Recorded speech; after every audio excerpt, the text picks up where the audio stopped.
The countdown to Independence Day continues as Nigeria marks her 63rd birthday on the 1st of October. We take a deep dive into Nigeria's steel industry and the federal government's quest to revive the sector.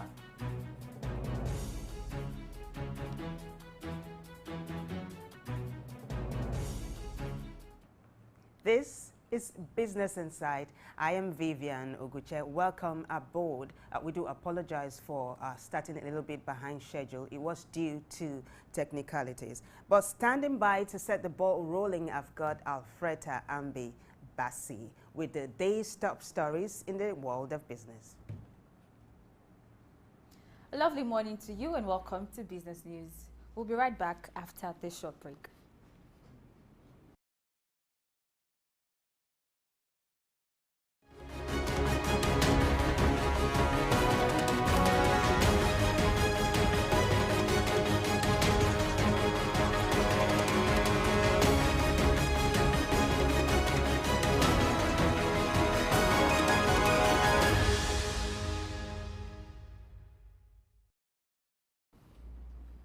Thank you for staying with us. At the 78th United Nations General Assembly meeting, Nigeria's Minister of Humanitarian Affairs and Poverty Alleviation, Betta Edu, unveiled an ambitious plan by the federal government to launch a new cash transfer program benefiting 15 million households by October. The program, a collaboration with the World Bank, aims to strengthen the national safety net by providing substantial financial support to empower individuals to initiate businesses and enhance their quality of life. To ensure accuracy and inclusivity, the federal government intends to work closely with state governments and local communities to validate the National Social Register, which currently lists 15.7 million households, equivalent to approximately 62 million people.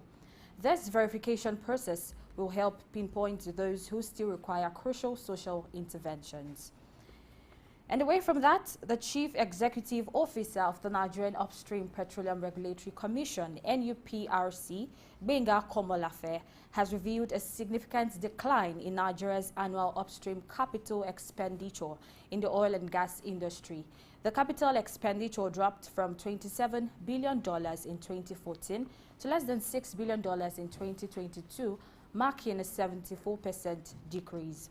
He made this disclosure at the World Petroleum Congress, WPC, held in Calgary, Canada. Komolafe, represented by Executive Commissioner Kelechi Ofegbu, attributed this substantial decline in capital expenditure to various factors, with regulatory uncertainty being a significant contributor. He said that investment in Nigeria's oil and gas sector was impacted negatively by the years leading up to the enactment of the Petroleum Industry Act, PIA. The relatively high crude oil prices and investor acceptance of the PIA were cited as factors contributing to increased activity in the petroleum upstream sector. Komolafe expressed optimism about the sector's outlook, stating that the government plans to attract more investment and revitalize the Nigerian upstream sector. He also noted Nigeria's focus on natural gas as a transition fuel, aligning with the net zero emissions commitment by 2050, alluding to the federal government's initiation of the Decade of Gas program to leverage the country's substantial gas reserves, with a potential increase in the coming years. Coming up next is the commodities, stock, and currency market trends after this break.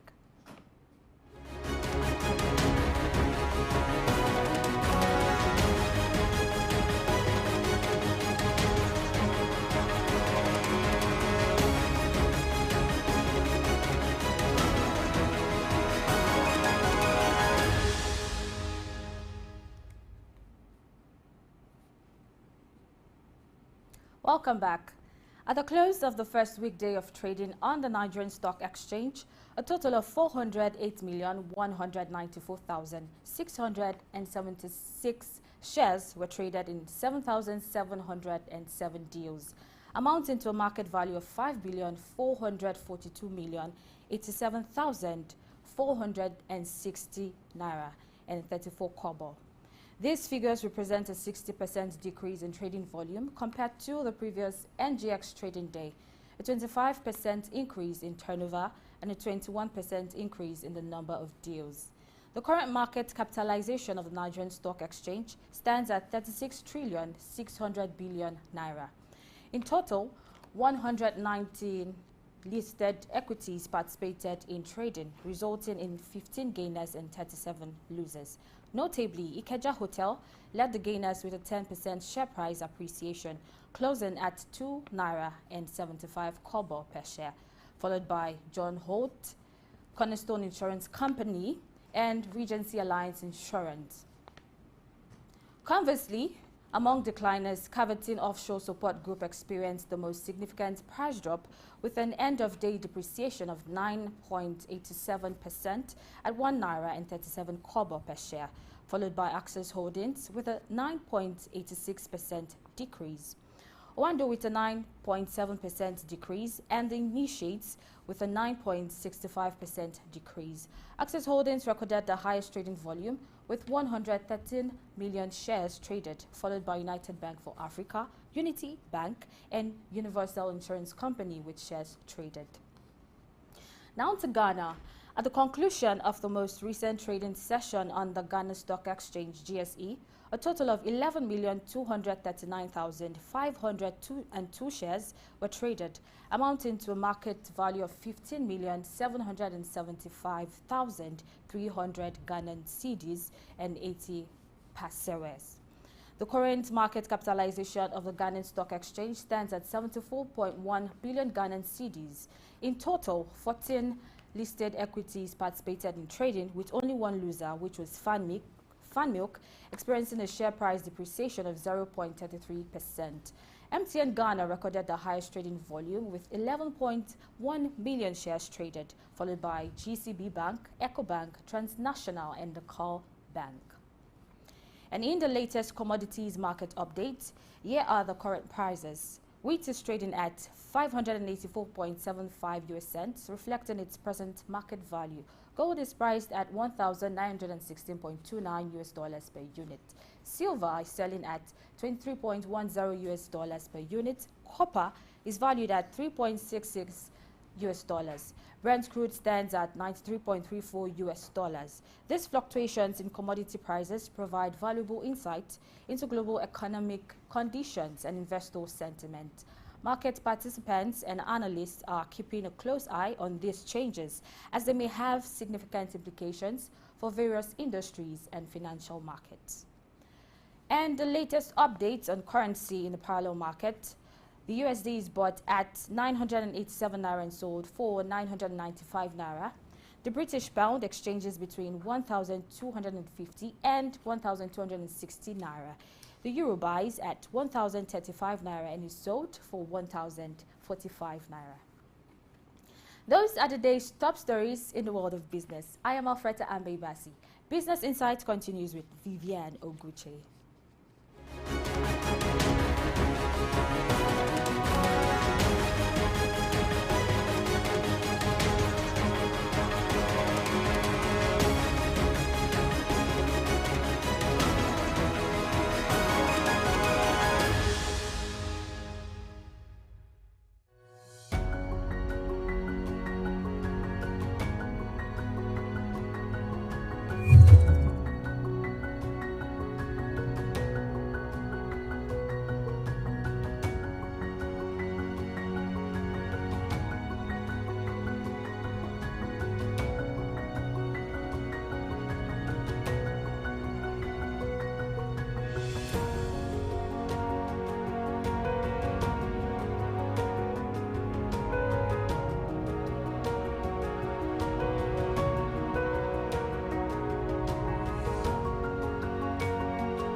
Glad to have you back. Now, Nigeria is a natural location for a variety of industrial activities due to the immense availability of natural resources, affordable labor cost, and large market sector. Now, the industry sector contributes an annual average of 23% of the GDP, and the major activities include oil and gas, 9%, manufacturing 7%, and construction 5%.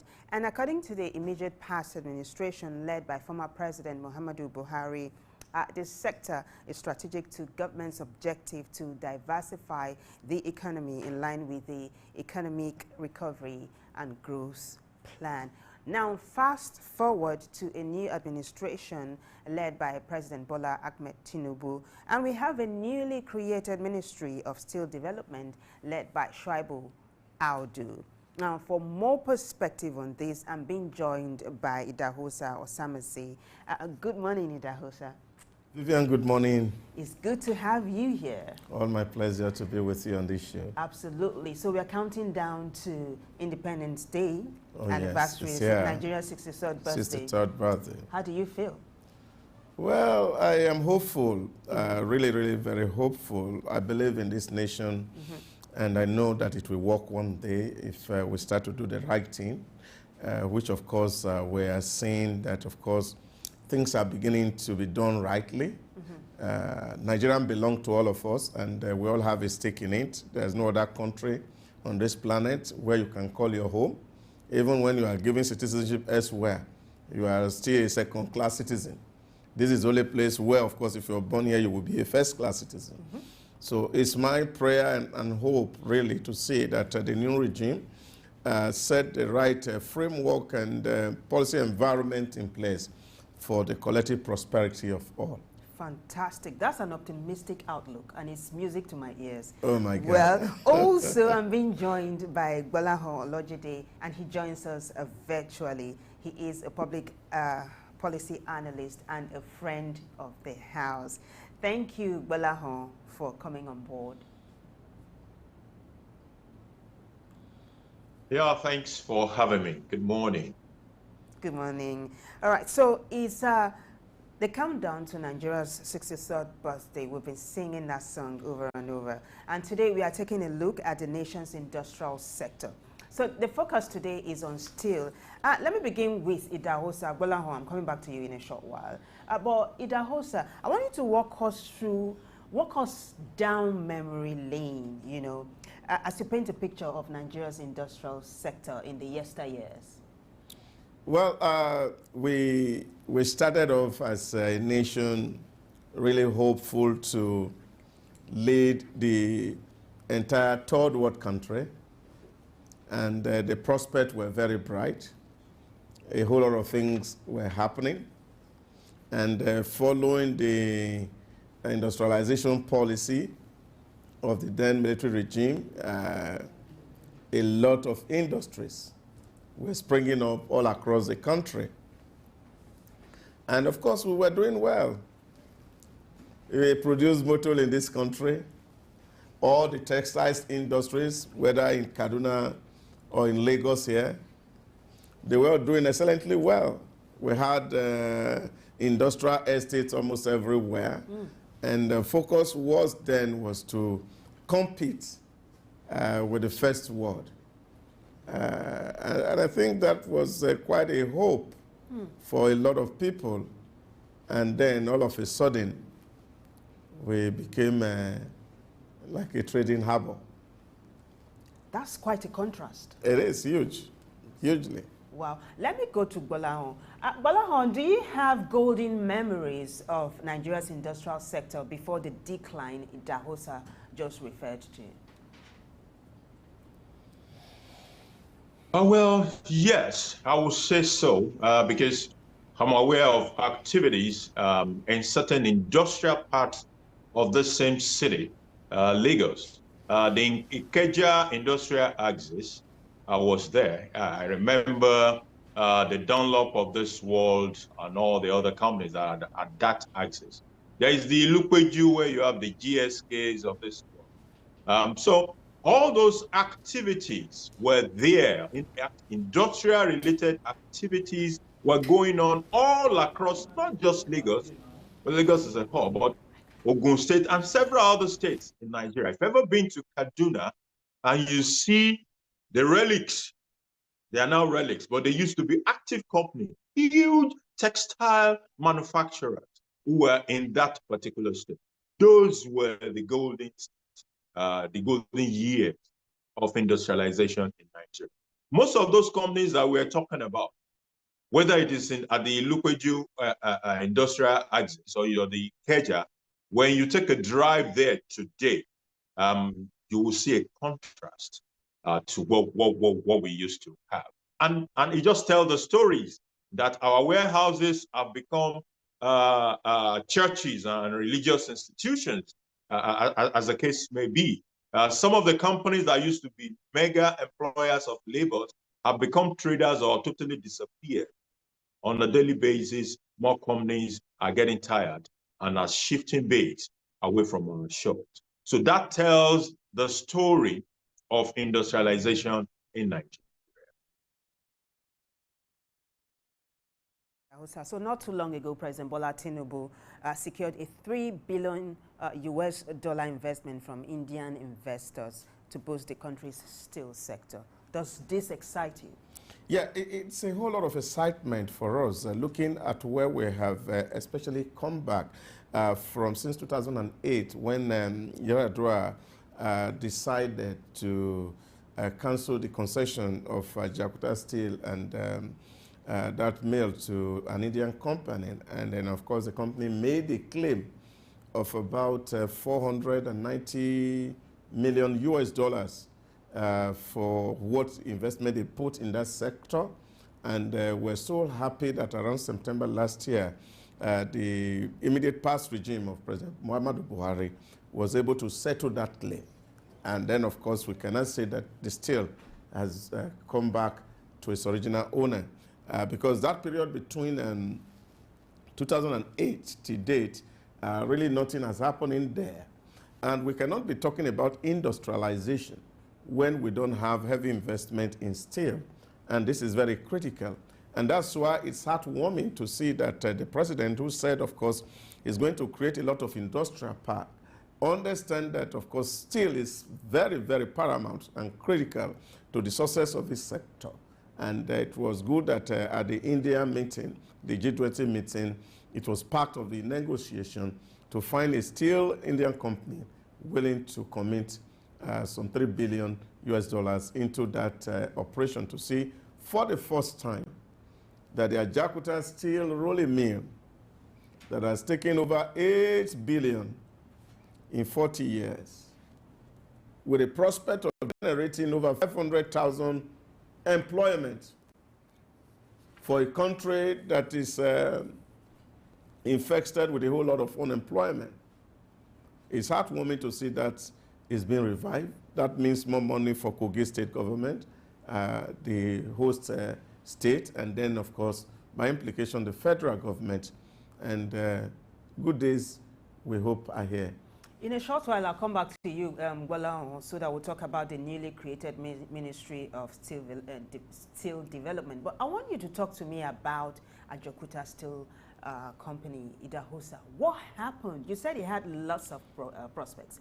You mentioned the amount that's been sunk there in 40 years. I mean, when it was created, I mean, you and I had a conversation not too long ago, how the then Soviet Union wanted to be invested in it. Tell us what happened. I think there were a whole lot of politics around that Jakarta Steel rolling mill. From when, of course, the nationalists and the British government in Nigeria in 1958 started to think about having a steel rolling mill in Nigeria, a lot of things happened. Now, from one, issues that had to do with corruption, which is almost synonymous with the way public service been done in this country over the years. And of course, we also have a lot of international conspiracy that actually had worked against this operation. At independence, and you see, we wanted to start up this thing rolling, and of course, government wanted people to be involved to do the feasibility study, where were the resources. that is going to fill this mill? What was the proper location for this thing to be sited? This created a whole lot of furor in Nigeria that, of course, some people said, oh, that was not the right place to be. This was where it should have been. And, of course, because we're looking at the real raw material that's going to feed the industry, where you don't need to have to spend so much money in building train, rail line to be able to convey raw material to feed the industry. All this politicking all took place. Russia wanted to be part of it. Of course, you know, Nigerians, it were from independence.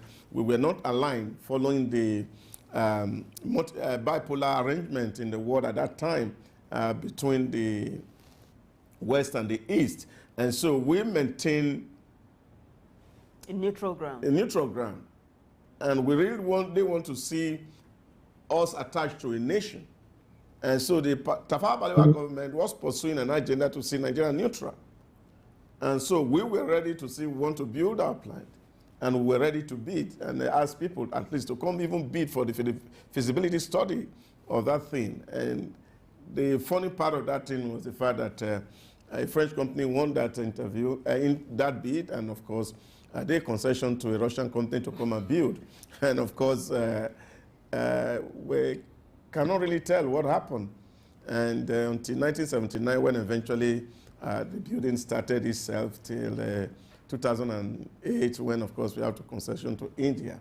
A whole lot of politics that actually had interfered with the development that the steel rolling mill in Ajaokuta would have brought to us as a nation. Well, let me come to you. I mean, it's a very sad story. I don't know if you'd like to react to what Idahosa just said regarding the pitfalls that has bedeviled the Ajaokuta Steel Company. Before we talk about the Ministry of Steel Development that has just been created by this current administration. Okay, it gets more pathetic if some of the information in that space are put into consideration. I'll give you one of such information. It is that right from one, obsolete technology that was installed at Ajaokuta. The implication of that from a manufacturing perspective is that it will not be able to efficiently produce. If it produces, whatever it produces will be at a higher cost that might not be competitive. So you can imagine you have a manufacturing setup that produces something at 10 naira, but that same product, if you had imported it into the country, it will have, it will have landed at 7 naira. So that your in-house production is not competitive, is not efficient. Is that true? I don't know. I've not read any review report about the Ajaokuta. But I know that there is something that we're not being told about Ajaokuta. Who does a 40-year-old project without producing a bar of steel? Has not been produced in that place for 40 years. So it seems as if there are also a lot of emotions attached to the decision that has to be made regarding Ajaokuta.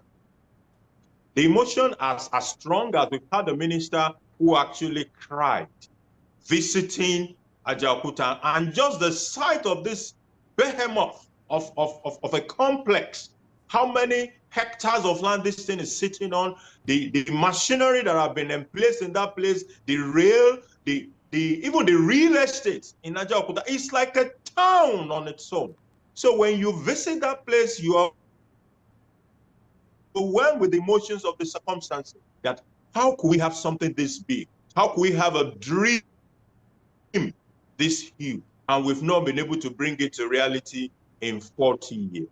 So the new minister, in my opinion, has his work cut out for him. He's going to have to be a little bit more dispassionate in his approach to that project and be able to bring up a solution, because it will be phenomenal. It will be a major milestone if under his watch we are able to make something out of Ajaokuta. As it is today, for 40 years, we've been paying salaries, we've been maintaining infrastructure, we've been spending and we've not produced 1 bar of steel from Ajaokuta. It is such a shame. But I don't believe that it is something to just raise up our hand and say we are helpless about. Rather, it is a job well cut out for the new guy to go into that place, do his own thorough review, and see if we can bring Ajaokuta to operations as something owned by Nigeria. Or if we need to cut our losses and say, look, I have agreed that I don't have the competence to deal with this matter.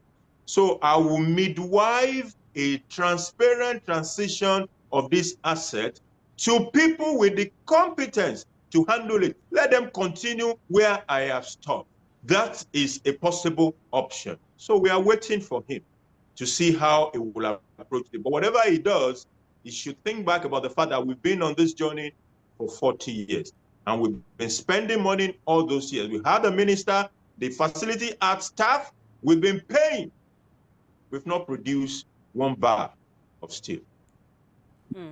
You know, Bola House said something about a minister going to Ajaokuta and crying. To get that place running is not an emotional, it's not about the emotions, right? It's about the ability to make things work. So let's talk about the newly created Steel Development Ministry. Will that make it work? Now, Shaibu Audu is going to be heading that ministry. He's an expert in investment.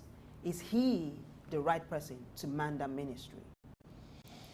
Well, I think I agree completely with what Borahon had alluded to, the fact that you have expended so much money and you have really not gotten value, and that the minister we don't really need tears in Ajaokuta steel complex, because everybody really know that a whole lot has gone into that place and it's not working. And all that the minister need to really do is to fold his sleeves and get to work.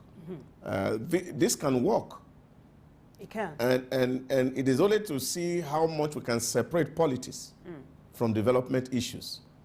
Because the real issues that stalls most of the projects that we look at in Nigeria from working is politics.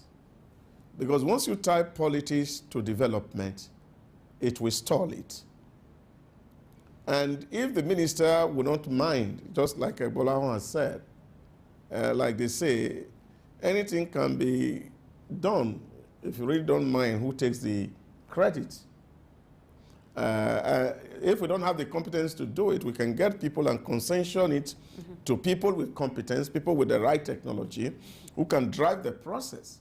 So that even if it's royalty that we are getting from it, that would be enough for government. Outside of the fact that it's also going to add to reducing the social stress in our environment, taking a whole lot of young people from the street and getting them meaningfully and gainfully employed. And this, of course, will mean a whole lot of plus ripple effect for families that are taking up poverty. And these are great things that, of course, our nation must really focus on. There's a whole lot of trade that can happen. If we can actually explore the potential of that steel mill, and then we can, of course, export steels to neighboring countries in Africa, this will be a whole lot of mileage for us as a country. Absolutely. I mean, now, the Nigerian this pressure on foreign exchange, of course, won't be there. Because, of course, you will be earning dollar in your trade. And these are real issues that, of course, are valuable assets to the nation. We may not even be looking at it at how much we can get in the immediate. It should not be how much we can get in the immediate. It's who can get this thing running. And then we can begin to reap the harvest later. You know, I give you one very simple illustration. When the tallest building in the UAE were going to be built, the first question that the government asked was the fact that if we build this house, can we make the money? And it was very clear that it's not possible to get a return on that investment, even in 10 years, because it was not economically viable. But because of the value that is going to bring to society, of course, it's going to help where their real interest is, which is in tourism. that many people all across the globe will want to see where the tallest building is, and they will want to walk around it. So that was much more important to the government of the UAE than the immediate profit that is going to come from the tallest building. And having built that tallest building, you discover that the money that has been invested in it, even though the rental value cannot be met, but the value that has been attracted to the UAE by that single edifice is far outweighs the cost of building initially. And I think this is what progressive government should be able to do, and get people who are competent, the right technology, they have the right means of fund and technology to drive this process, and not just come to use it as, again, a point either of siphoning resource out of this nation or stealing our raw material, but that you have somebody who is genuinely interested to see this project work. Let the right concessioning be done, and let's hope that the company that has expressed interest to sink in that $3 billion into this project will be really ready to see that in function. Fantastic. Let me come back to you, Gbolahan, because this pendulum is swinging to and fro. So Idahosa mentioned a number of things. He talked about concessioning, collaboration, and he also said that the important question is who can get this thing running. Let's focus on that, right? The Minister of the Steel Development of the new ministry is Shoaibu Abubakar Audu. He's the son of the late governor of Kogi, one of the very prominent politicians in Kogi State. He's late now. He is an investment management expert. Do you think he's the man for this job? Well, what we actually be required might not necessarily be investment management, but a call to duty of his leadership skills. That is what he will be putting on the table to get this thing to work. It has an emotional side to that project because he's from Kogi State. So there's that emotional side. But while the emotional side is important, it must be able to detach issues of emotion and political sentiment from the reality of a project. And here is it. The average Kogi person believes that that project belongs to the government, it must be for the government, and must be run by the government. And I've seen that even with some other prominent citizens of that state speaking along that line. But in part of the job that Mr. Audu may have to do is to weigh that option against another option, which is that of concession. And the basic question, which a private sector person will have asked, for example, is 40 years on a project, not one bar. Must I look at other possibilities? So those are some of the decisions that will be before him, from which he has to detach himself from the sentiment of that project and be able to make the optimal decision as far as that project is concerned. So it is very good that he has the background in investment management, but beyond that, his leadership skill will be put to test here. This project, in fact, there used to be power and steel put together as a ministry.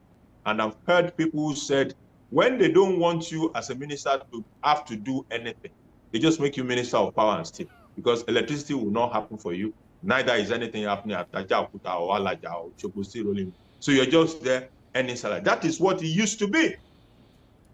Can he make a difference? A focus has been created for him. It's just minister for steel. That focus should also help. You know, you're just eyeing steel and steel and steel affairs. Of course, Ajakuta is the behemoth, but there are other steel assets of the nation. And it's also a call to duty to look at how that space generally can be expanded even beyond what Ajakuta, which is the father of all, has to present. So I think it's a good choice. It's someone who is wearing both sides of the hat, He understands the emotions that are attached to that project.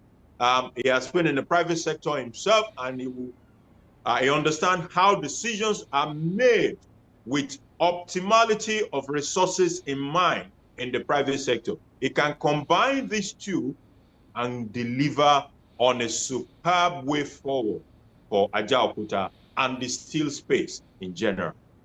Fantastic. Let me come back to it, Aosa. So the ministry, it used to be mines and steel. Steel, yeah. The one Golahon was referring to was power, works, and housing. Yes, okay. But mines and steel was extracted from Yes. it. So now we have mines now go to solid mineral. Absolutely. Minister of solid mineral. Steel development stands on its own. Yeah. So as we try to wrap up the show now, I mean, there's something Golahon said that if they just want to give you a ministry, just, you know, like to pat your back, they give you a particular one. But I want us to make recommendations as we wrap the show up. What should this present administration do to avoid the pitfalls the previous administrations fell into?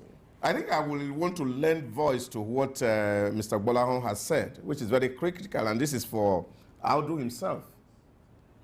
He has interest in Kogi politics, no doubt, and we cannot rule that away. And this is an opportunity for him to even prove to the Kogi people that he really loved them. And so he should take this assignment personally to see it work. Because it's not just enough for politicians to say, oh, we want an office. It's enough for them to demonstrate competence, demonstrate capacity. Now is a test for him. At least no politics around it. You won't see somebody from Kano now doing it. It's a Kogi man. Seeing at least, if the one in Alaja is not working, or the one in Oshogbo is not working, let's even see the one in Kogi work. And then we will be able to determine that, oh yes, they become a governor, the entire Kogi will work. At least it will be even a pointer for him. If he want to campaign for the governor of Kogi State to say, I made this thing work. After 40 years, I have brought life back again to it. So this is an acid test for him as a person to see this beyond real emotion of crying like politicians would do. But we must begin to walk our talk. And this is what it is. He will need a whole lot of change management, understanding, which is required of every leader. Because like Balawan said, people feel, oh, this is a national commonwealth. It should be able to explain to Kogi people, this is a business which will put food on people's table, our children who are graduating from school. He needs to be able to sell this to the people, to support him, to ensure that this particular ministry that he's abetting works. And I think that is it for me. And other ministers also, we must see to see how can we kickstart development. We see good things happen elsewhere. It can happen with us. And all that we just need to do, like I've said earlier, is separate politics from development. Fantastic. We don't play politics with life. Development is life. And we don't need to play politics with it. Fantastic. You know, earlier on you alluded to the fact that if Nigeria gets this sector working, it will be a huge export market. Oh, I was going to say to you that the Nigerian market alone is huge.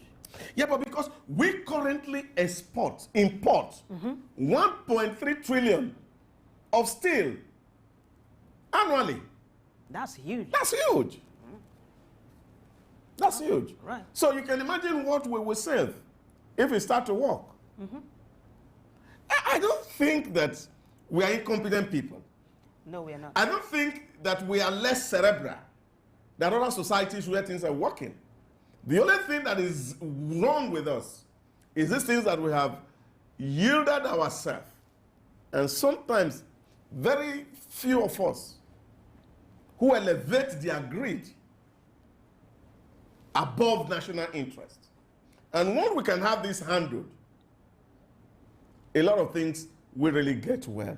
And I'm also looking forward to a Nigeria where voters, citizens, can begin to hold governments accountable. Not voting because they are able to give them pittance during electioneering, but to be able to point them to their failure when they come with their money to buy votes. Because this is really where it is. That when you give people assignment to do, all they are thinking is that, well, if I can make more money, the people there will take the money, and they really don't care whether development is happening. And I think we also need this mind shift among the Nigerian electorate to understand that 4,000 naira or 20,000 naira or even 5 million naira is not enough for a lifetime if we sacrifice development projects on the altar of corruption. Fantastic. Let me come back to you, Gbolahan. Gbolahan, we are wrapping this up now, so I want you to make recommendations as to how to avoid pitfalls and get the industrial sector up and running. Also, remember, it also referred to industrial parks earlier on. How do we bring this back, and how do we make Nigeria a hub?